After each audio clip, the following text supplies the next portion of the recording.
tips bahagia lah Mbak Amanda, gimana nih jadi ibu yang bahagia tuh harus seperti apa sih Mbak? Oke. Wow, ini pertanyaannya sulit sebetulnya. Kalau buat saya sulit bukan pertanyaan sulit, pertanyaannya bagus. Jadi sulit untuk saya jawab. Oke. Banyak orang berpikir bahwa kalau tadi kita kembali dulu ke luka emosi ya. Jadi kalau kita bicara tentang luka secara emosi, kan namanya luka kan sakit ya. Ya. Ya, jadi kita akan berusaha kalau kita punya luka, gimana caranya saya nggak ngerasain sakit. Betul ya?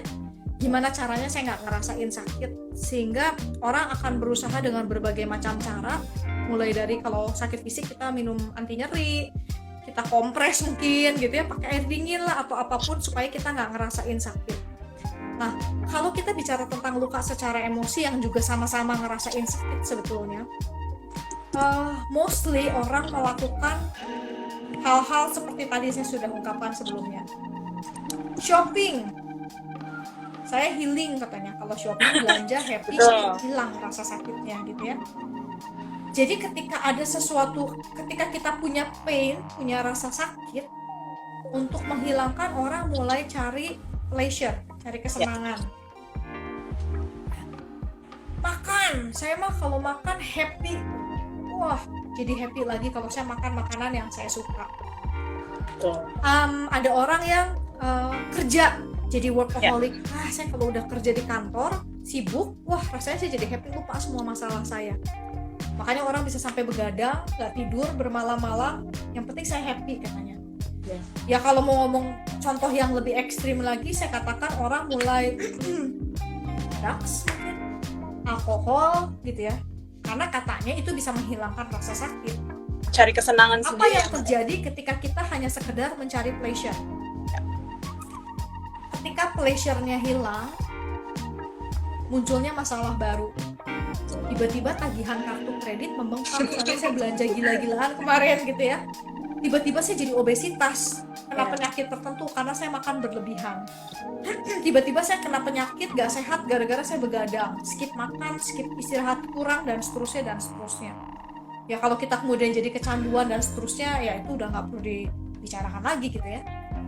Orang hanya mencari pleasure, sehingga ketika pleasure-nya hilang, ya udah balik lagi, kerasa lagi sakitnya kayak tadi ya. Orang hanya minum obat penahan sakit, sehingga ketika efek obatnya hilang, ya sakitnya kerasa lagi.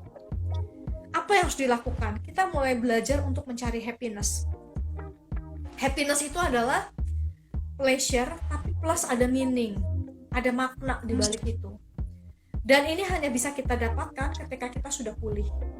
Ya, jadi kalau dianalogikan lagi-lagi dengan luka secara fisik, gimana kalau mau happy? Lukanya harus diobatin.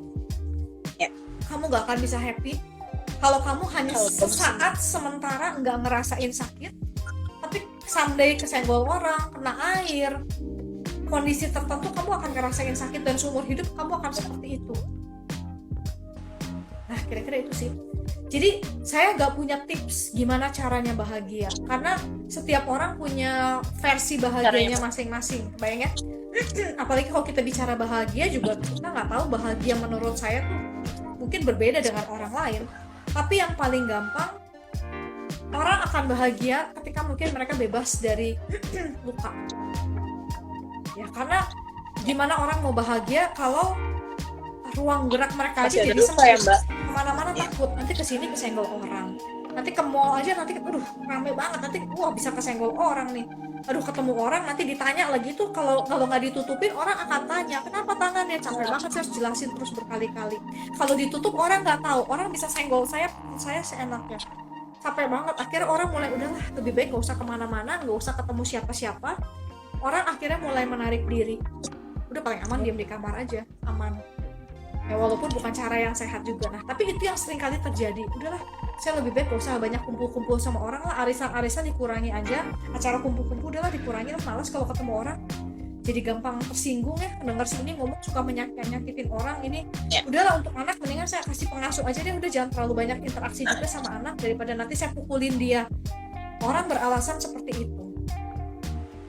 Jadi sebenarnya kebahagiaan itu mencari yang ada meaningnya tadi ya Mbak, dan bisa dicapai kalau memang diri kita benar-benar sudah pulih dan sudah sembuh dari luka-luka lama kita.